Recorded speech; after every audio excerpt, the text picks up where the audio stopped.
to my professor who had a lot of stand-up street fight background, so we worked and discussed it together to make sure it was as best as possible as it could be for the students.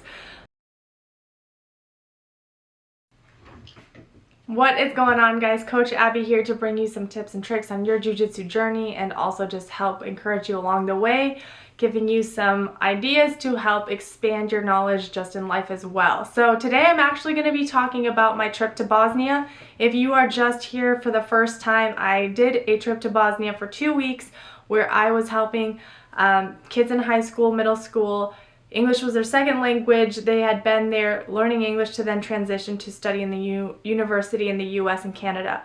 And we decided that this would be a good trip to have them understand and learn self-defense on a very basic level and understand just situational awareness, right? As you get older and as the world changes, it's really important to understand street smarts and what that means as far as who you hang out with, what to expect on the streets. If someone approaches you, what does that look like? And then go into deeper detail depending on guys and girls and the different situations that we can find ourselves in. So the trip was incredible. One of my long time friends that I've known since I was 5 is a teacher and director. That's how I got connected. We saw that there was a need there just because they were getting ready to obviously go out and go to college, and so it was important for them to understand safety on a very basic level for females and males and what that looks like, because sometimes the situations or scenarios can be pretty different. So we had 2 classes a day. Every other day it was just a female or male class, and then the days in the morning every day we did everybody together. So I was teaching 2 classes a day for about an hour to an hour and a half. We did not have mats, and so we had to use yoga mats or just be outside. That was a good challenge for me. I had to really think outside the box, make sure that they were safe, but they were still getting good training in as far as understanding what we were talking about and being able to execute what we were trying to practice. So I broke it up into obviously 2 weeks. It was pretty simple, very easy for them to be able to repeat and do on their own. I used what I had learned in the very beginning of my jiu-jitsu. We actually had a women's self-defense program I did for about a year or maybe 6 months. And then I also have been training 8 years plus of jiu-jitsu. And then I also reviewed the Henry Gracie self-defense program for women. So I pulled from all the resources I could to create this 2-week program. And then I also went to my professor who had a lot of stand-up street fight background, so we worked and discussed it together to make sure it was as best as possible as it could be for the students, if that makes any sense. So I got there and they were so excited. They loved the idea of being able to apply this to real life, what it meant. They had so many questions in the beginning. They were really intrigued by just how effective what we were learning was. And then it was funny because for the guys we worked on what does it mean to protect somebody else, or to understand if something's really worth fighting for, or just, you know, walking away, making sure that it's not a big deal, learning to control the ego, what does that look like? And so it was making them really think. And then for the females, it's, you know, how you present yourself, body language, understanding your distance with somebody, and that was for males as well that we discussed that.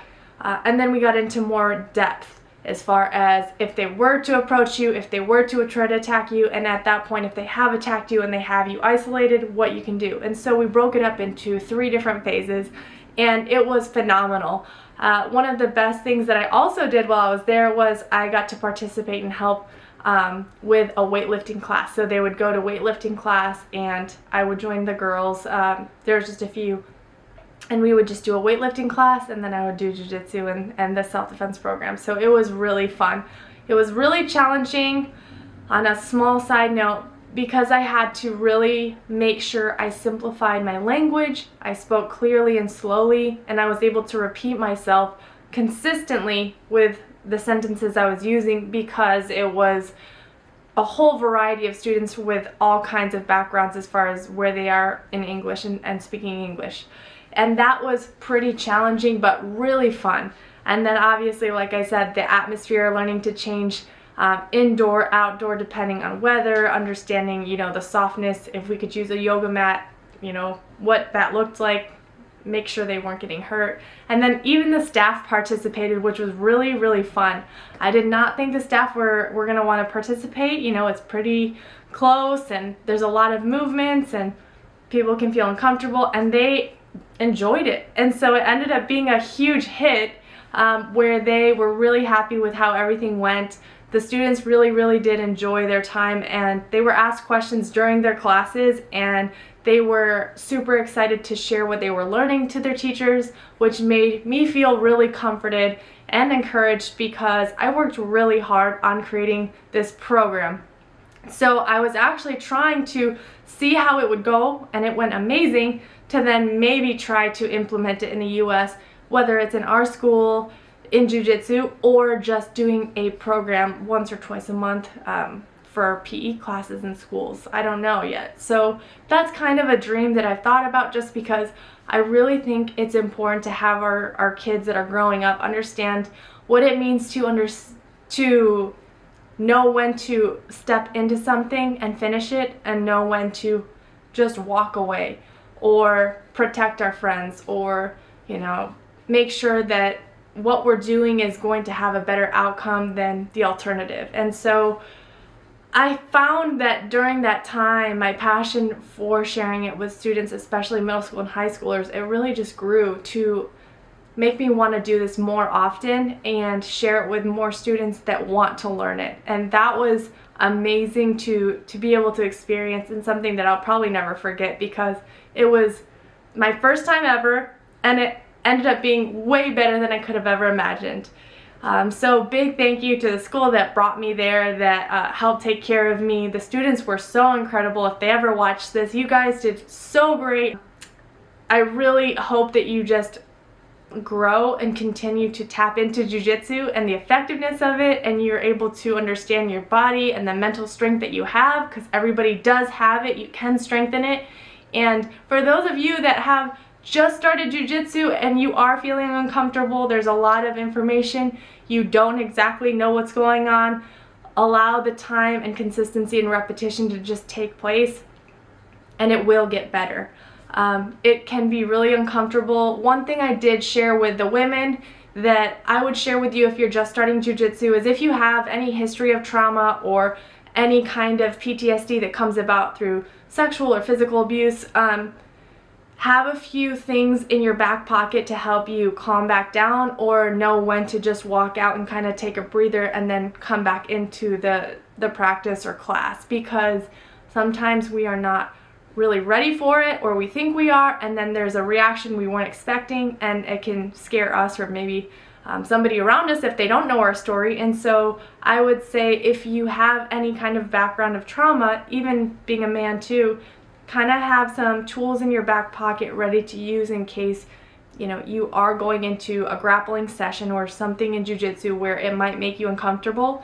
But know that over time, you know, there is a lot of ways to heal. Everybody in jiu-jitsu, for the most part, they want you to feel safe, comfortable, respected. There's a few weirdos out there, of course, there always are.